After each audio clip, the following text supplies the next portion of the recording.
Allahumma sholli ala Muhammad. Bu,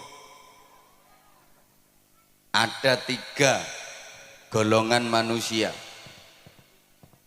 yang ibadahnya sebagus apapun gak akan diterima oleh Allah. Doanya sebaik apapun, sekhusyuk apapun gak akan dikabulkan Allah. Bahkan di akhirat gak bisa menerima syafaat Rasulullah. Rungokno toh. Walaupun ibadahnya bagus, sholatnya top, bukan cuma yang wajib, sholat sunnah dikerjakan semua. Sujud luar biasa. Sekali nyosop batuk mentol telu. Jadi nyosop 2 kali batuk mentol 6. Selesai sholat gak rupa-rupa rai.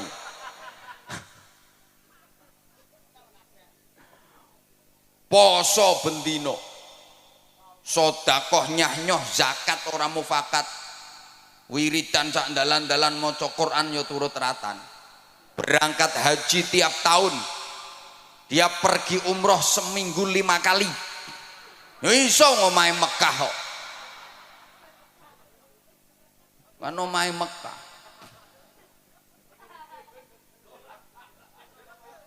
Wis tak pikir aku ngomong.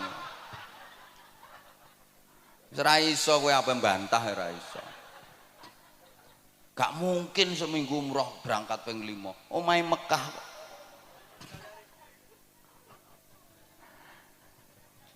Kalau masuk 3 golongan manusia ini percuma. Gak akan diterima Allah. 1, aqul walidain.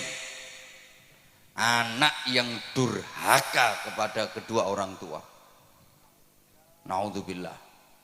Sehebat apapun anak, kalau sampai durhaka kepada orang tua, berani kepada orang tua, menentang orang tua, melawan orang tua, zalim kepada orang tua, menyakiti hati dan perasaan orang tua, menyia-nyiakan orang tua, padahal si anak hidupnya berkecukupan, kaya, orang tuanya hidup menderita, itu dia mentala. Alah wis kadung.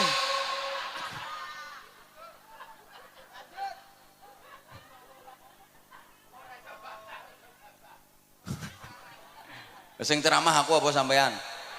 Lah iya.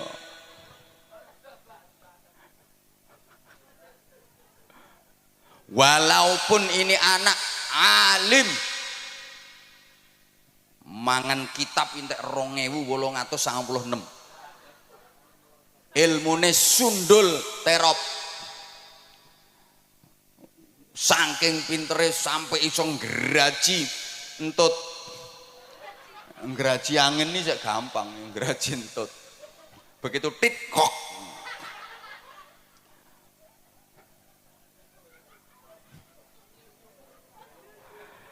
Kalau berani sama orang tua, menyakitkan orang tua, durhaka kepada orang tua, seluruh ibadahnya ditolak sama Allah.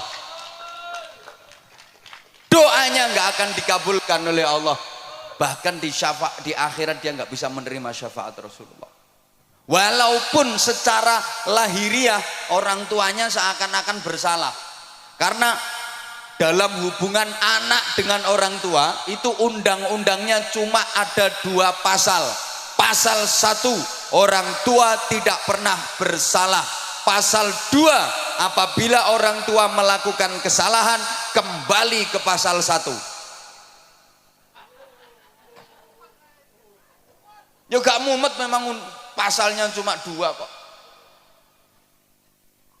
Jadi hubungan anak kepada orang tua itu pasalnya cuma 2 undang-undangnya. Pasal 1, orang tua tidak pernah bersalah. Pasal 2, apabila orang tua melakukan kesalahan, kembali ke pasal 1. Sehingga kalau sampai terjadi anak ribut sama orang tua, anak gegeran sama orang tua, demi Allah di apa-apa no sing salah anaknya. Ana sing mikir ketara gak rukun kae.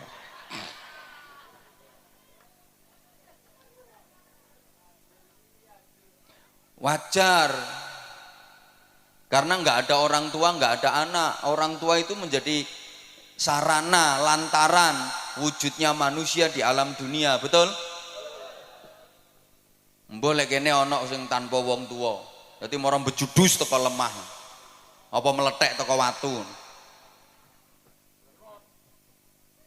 Maka saya di mana-mana katakan selamanya anak nggak mungkin bisa membalas budi kepada orang tua. Nggak mungkin anak bisa membalas jasa orang tua, nggak mungkin bisa. Orang tua pernah gembol anak, anak nggak pernah gembol orang tua. Wong tua tahu ngeden ngetokno anak, anak gak tahu ngeden ngetokno wong tuane.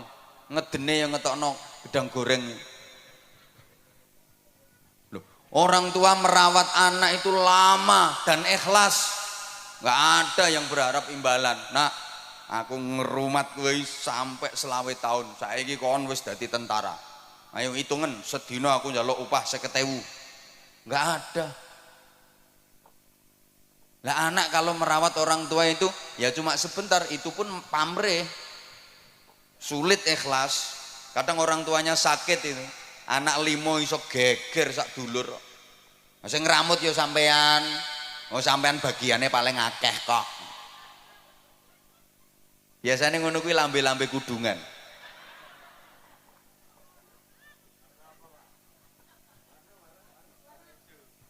Halo. Halo. Ya. Rungokno. Orang tua merawat anak itu yang diharapkan hidupnya anak. Sing diharap-harap uripe. Lah nek anak ngramut wong tua iki mek karo nunggu matine kok. Sorry ya. Orang tua itu mau gantiin sakitnya anak. Kalau anak nggak mau gantiin sakitnya orang tua. Orang tua rela menggantikan derita anak. Kalau anak nggak mungkin mau menggantikan derita orang tua. Saya udah sering kasih contoh. Orang tua itu punya anak sakit, anak masih kecil sakit. Ya Allah, nangis semalaman nungguin anak nggak tidur. Dia nggak rela seekor nyamuk pun menggigit anaknya, hinggap di tubuh anaknya. Ditunggoni sampai gak turu, nangis memohon kepada Allah, ya Allah biar saya saja yang gantiin sakitnya anak saya asal anak saya sehat. Tapi anak nggak mungkin mau gantiin sakitnya orang tua. Maaf, ayo coba sampean misalnya punya orang tua sudah pikun, ayo sampean gelem genteni, ya Allah kula sing pikun mawon.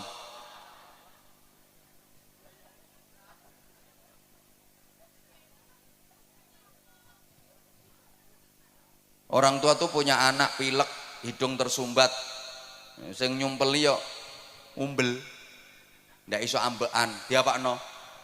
Disedot, dicucup, masya Allah, umbel ya dicucup. Ayo bu, misalnya bapak sampan umbelnya meler, mriki pak, kulo dilatane pak.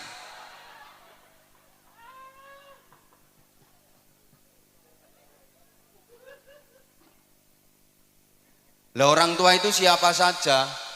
Satu, abul jasad, orang tua kandung, ayah dan ibu kandung.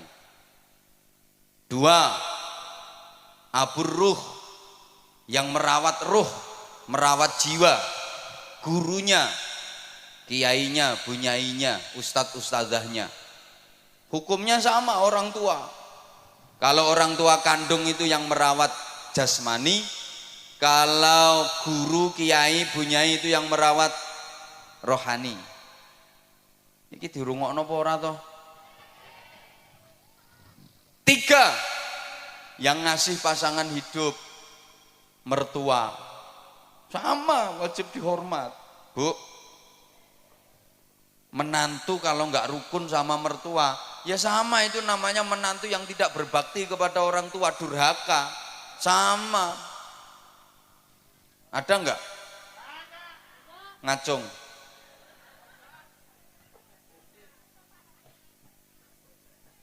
Sing akeh mantu gak rukun karo mara tuwa, iki mantu wedok. Kenapa? Mohon maaf, penting ini. Perempuan itu cenderung serakah.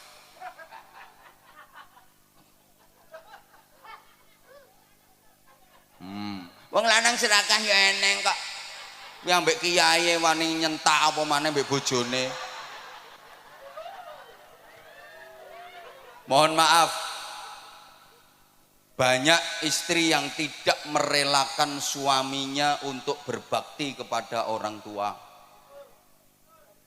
Banyak suami yang tidak menyadari posisi. Sorry ya, istri sama suami itu beda. Karena istri perempuan, suami laki-laki. Lah yo beda. Istri itu haknya suami. Kalau suami bukan haknya istri, haknya orang tua. Rungokno. Suami itu haknya orang tua. Artinya suami harus lebih memprioritaskan orang tuanya, mementingkan orang tuanya daripada istrinya. Ya sama-sama penting, istrinya penting, orang tuanya penting, tapi perbandingannya lebih dipentingkan orang tuanya daripada istrinya. Ini kalau suami. Beda dengan istri. Istri haknya suami, bukan haknya orang tua. Karena waktu nikah sama orang tuanya sudah diserahkan total kepada suami. Maka istri harus lebih memprioritaskan suaminya daripada orang tuanya. Kalau suami harus lebih mementingkan orang tuanya daripada istrinya. Lah ini yang suka nggak diterima oleh para istri. Suami mau berbakti kepada orang tuanya, dihalang-halangi oleh istrinya. Kadang suami mau ngasih duit ke ibunya, ini si istri ngamuk-ngamuk, diselidiki. Mbok kei pira makmu mau? Mbok kei pira makmu mau? Mbok kei pira? Ya kekno kabeh kono. Kekno kabeh. Ndang ngusungi rono kabeh. Gawa nang gone makmu kabeh kono. Wis, klambimu nang digarono pisan, bantalmu sak sarungmu usungi rono. Engko bengi nang kelon karo makmu kono.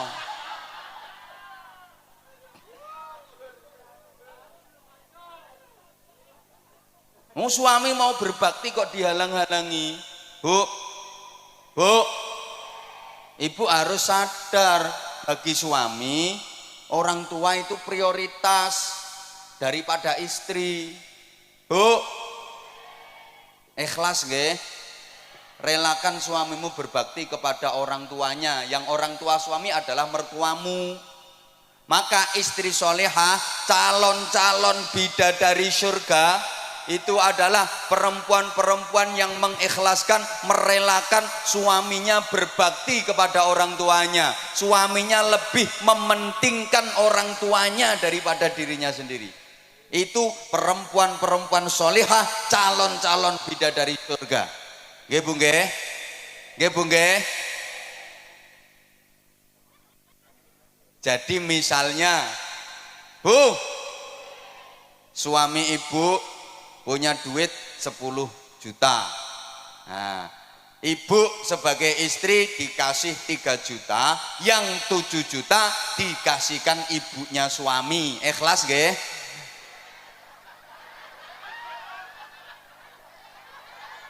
Ikhlas nggih?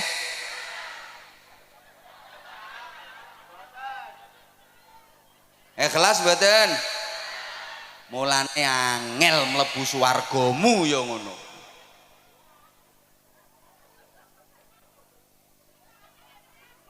Loh, namanya lebih diprioritaskan ibunya daripada istrinya kok.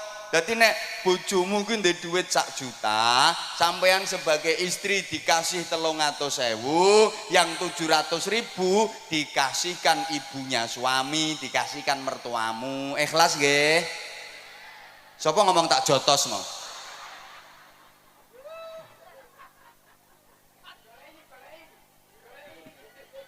tak jotos der.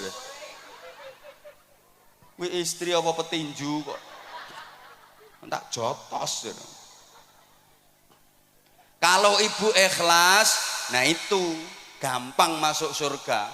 Itu istri solehah dan calon-calon ratu bidadari surga. Halo, rungokno. Jadi sampeyan iku Bu, kalau dikasih uang belanja sama suami, sebelum nerima duit itu sampean ngomong, "Mas, aku sampean kei duit ngene iki, buke sampean kei to ora?" Lek buke sampean kei ya aku gelem nrimo duit iki. Lek nek buke gak sampean kei, aku mau nampani, Mas. Buke kei sik kudu luwih akeh. Lek buke wis sampean kei, lagek tak trimo. Ngoten nggih? Pret. Pret.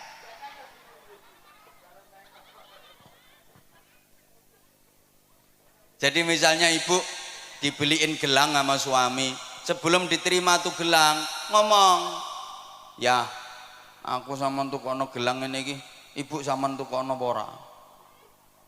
Lek ibu sampean tukono ya aku gelem. Lah nek ibu gak sampean tukono, aku mau nganggo ya, gak gelang-gelangan ra apa-apa. Penting ibu timbang aku. Ibu sing ngramut sampean, sengsara, rekoso mulai cilik gedhekno sampean, sorone ra karuan. Aku petuk sampean wis siap pakai. Aku gelem nganggo gelang iki, tapi ibu ya tukono gelang sing luwih gedhe. Ngoten Bu nggih? Alah ora trimo pret nek iki. Pret.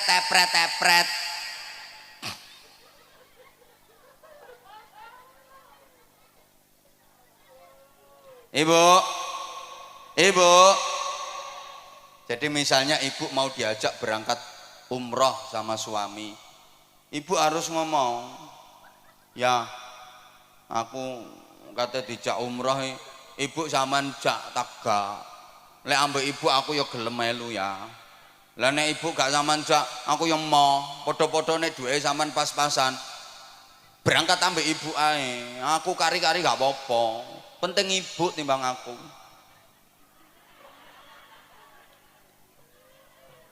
Bapak, sampean sebagai suami Pak, kalau punya istri yang karakternya seperti itu, betul-betul lelaki beruntung di dunia ini. Beja-bejane wong lanang. Subhanallah.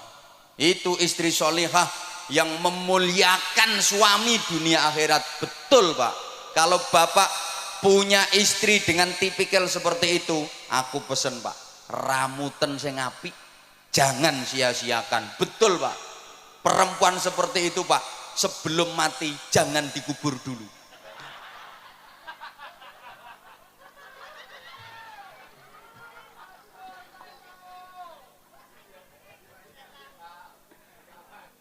Soalnya langka.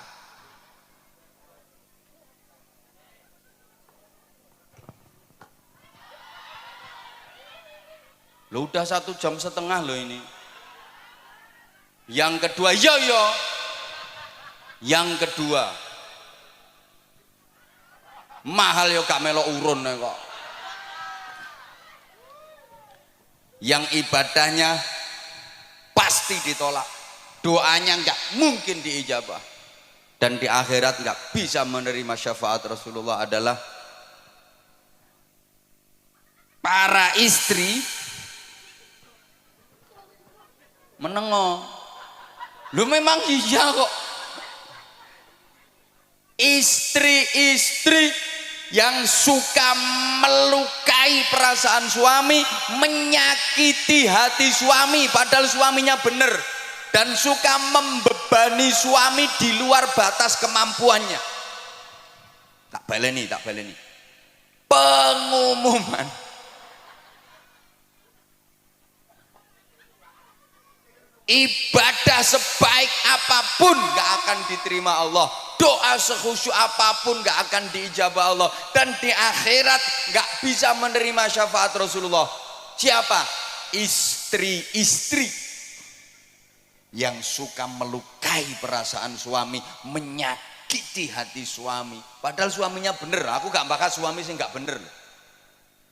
Alah rungokke sik. Ucul ya ben balon murah kok. Balon ucul geger ndangak kabeh. Tuku meneh 5.000 kok. Hah? Malah mek 3.000 gegerno pengajian. Halo?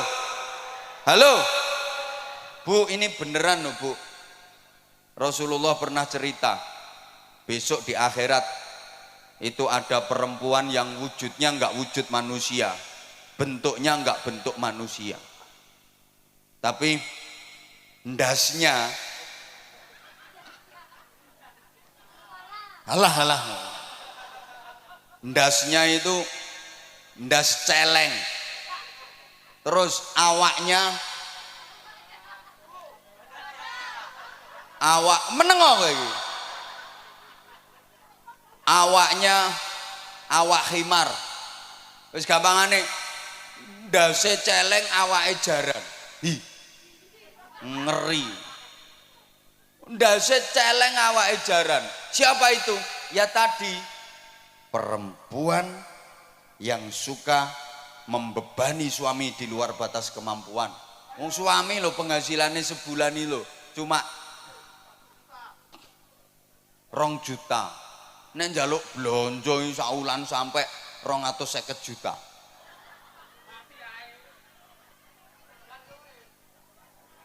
Misalnya perempuan yang suka melukai perasaan suami dan menyakiti hati suami, maka seperti itu akibatnya, ibadahmu gak akan diterima Allah.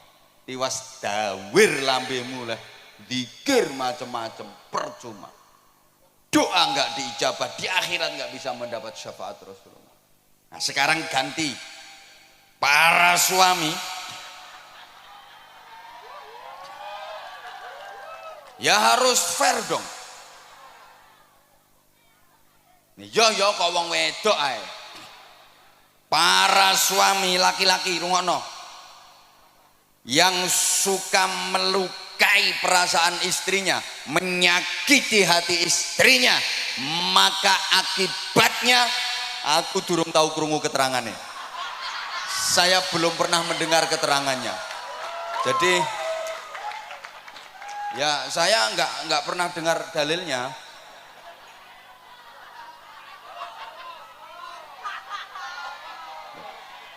Lah nanti kalau saya sampaikan yo malah keliru kabeh wong. Saya nggak pernah denger kok.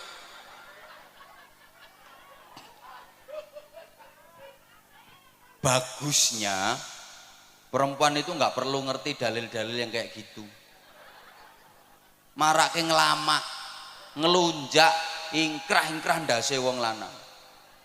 Lho wong istri itu lo nggak ngerti dalil ini lo, suami iso kalah. Apalagi ngerti dalil, malah nyenyek wong lanang. Memang istri-istri itu nggak usah ngerti dalil-dalil kayak gitu, bahaya. Wong nggak ngerti dalil sing lanang kalah kok, pemane ngerti dalil. Mulane bro, sing urung rapi ya. Besok nek rapi golek wong itu sing goblok-goblok kae, gampang dihapusi. Nek pinter-pintere gak iso ngendhalekno nyonyor kae.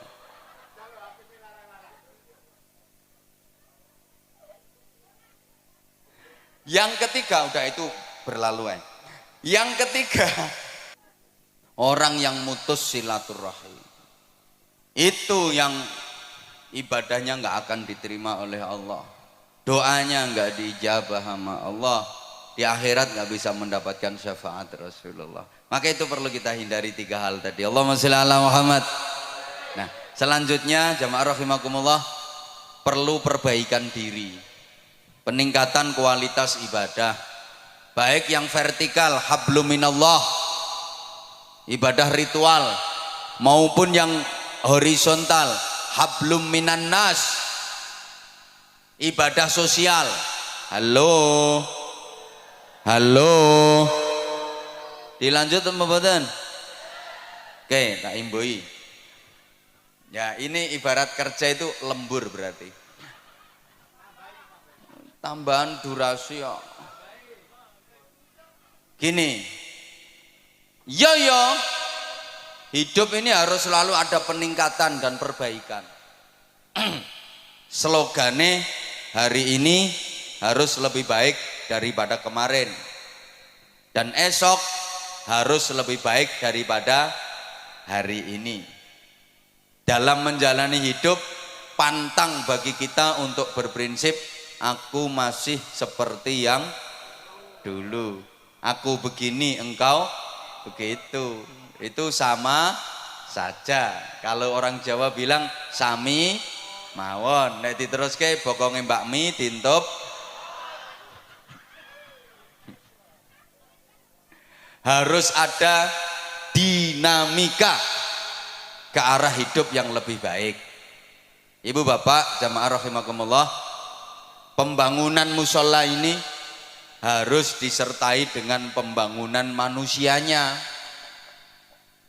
Iya, kita berharap mudah-mudahan musola masjid-masjid yang ada itu benar-benar bisa menjadi laboratorium rohani, pembangunan mental spiritual. Negara kita itu punya jargon di lagu kebangsaan Indonesia Raya itu, bangunlah, bangunlah, ayo toh Bu. Pertama bangunlah jiwanya dulu, baru bangunlah untuk Indonesia. Bangunlah jiwanya. Pembangunan jiwa itu menjadi sangat penting.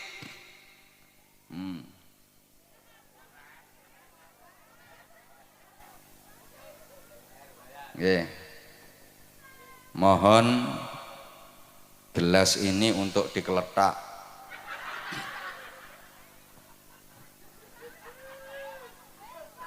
Untuk pembangunan sorban.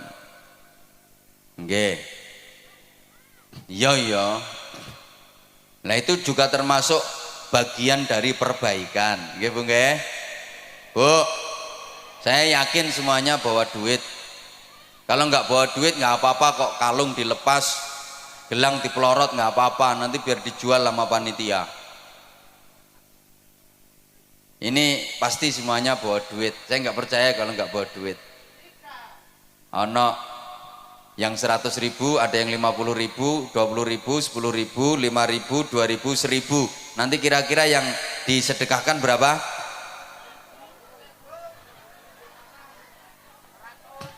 Perlu diingat, sedekah itu yang penting banyak walaupun tidak ikhlas,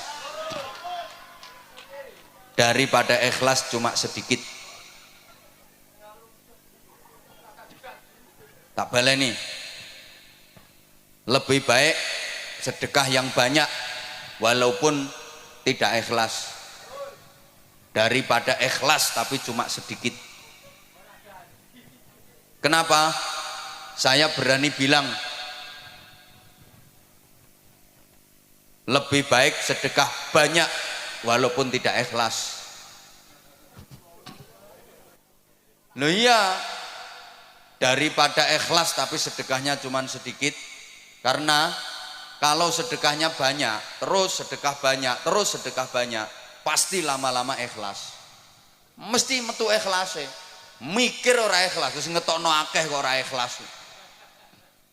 Tapi kalau sedekah itu prinsipnya yang penting ikhlas walaupun sedikit, sampai mate gak kira sedekah akeh. Dan ciri-ciri sedekah ikhlas, tanda-tanda sedekah itu ikhlas adalah sedekahnya banyak. Tandane wong sedekah ikhlas iku sedekah akeh. Soalnya nek sedekah akeh gak mikir, gak perhitungan. Tak baleni. Tanda-tanda orang ikhlas dalam bersedekah itu adalah sedekahnya banyak. Tandanya ikhlas. Soalnya gak perhitungan, gue duit piro, wis gak perhitungan. Engko urusan engko, sesuk urusan sesuk.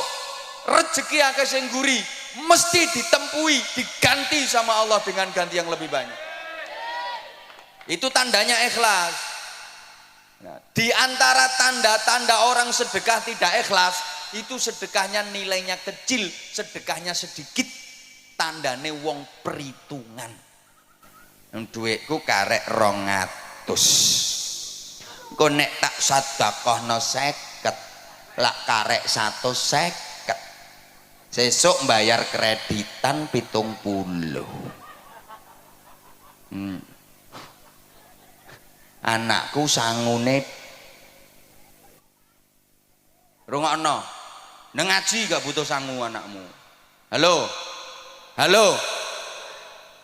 Maka wong niku nek sedekahe kulino sithik iku tandane gak ikhlas. Ayo bantau. Sedikit banyak itu bukan jumlah dan nominal, tapi prosentase dan pembanding. Ukuran sedikitnya yang ngeleset di bawah sama yang duduk metingkring di atas panggung jelas beda. Jelas beda. Mungkin lek kanggo sampean 500.000 wis akeh. Tapi lek kanggo sing nang dhuwur panggung sithik 500.000 kuwi. Makanya saya bilang bukan jumlah tapi prosentase dan pembanding ukurannya.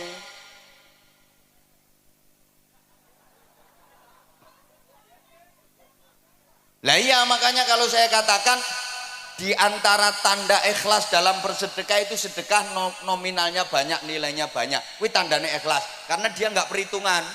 Tandane wong sedekah gak ikhlas itu sedekahnya sedikit karena dia perhitungan. Halo. Orang yang beramal di dunia tanpa perhitungan, besok di akhirat Allah yo gak perhitungan, langsung dimasukkan surga sama Allah. Itu namanya masuk surga tanpa hisab. Tanpa hisab itu tanpa perhitungan. Siapa yang dimasukkan surga tanpa hisab, tanpa perhitungan? Ya orang-orang yang waktu di dunia amalnya tanpa perhitungan. Malaikat yang meriksa itu langsung didhawuhi sama Allah, kasih instruksi, malaikat itu orang waktu di dunia amal tanpa perhitungan, udah sekarang langsung masukkan surga tanpa diperhitungkan amalnya. Cepet tuh orang Bojonegoro kok langsung ke surga.